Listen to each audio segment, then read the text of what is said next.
buen día. Hoy vamos a hablar en relación a la representación de la Tierra, que nos ha permitido conocer específicamente cómo se ve la Tierra, cómo está distribuida, cuáles son sus partes, gracias a la creación de satélites artificiales.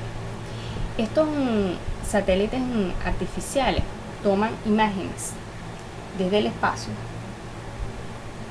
de las partes de la Tierra, cómo se ven en sus diferentes formas, ya sean los mares, océanos y tierra firme. Además de eso, nos permite saber el tiempo meteorológico y mejoran las comunicaciones en los diferentes lugares de la Tierra. A partir de todas esas imágenes se pueden crear dos representaciones de la Tierra, ya sea a través de un globo terráqueo o del mapa del mundo. En el globo terráqueo la representación es más exacta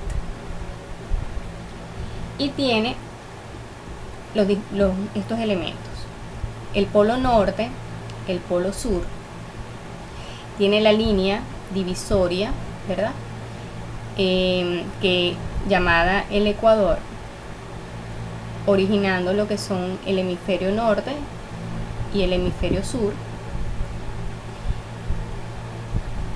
Además de eso, hay una línea imaginaria, ¿verdad?, que une al polo norte y al polo sur, llamada eje terrestre, que está ligeramente inclinado.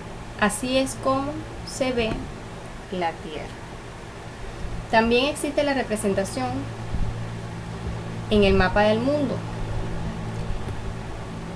El mapa permite representar de forma plana la Tierra o parte de ella. Cuando un mapa representa toda la Tierra se llama planisferio o mapamundi y tiene, ¿verdad?, dos especificaciones: los continentes y los océanos. Realizan las actividades y las envían a través de un mensaje por la plataforma Santillana.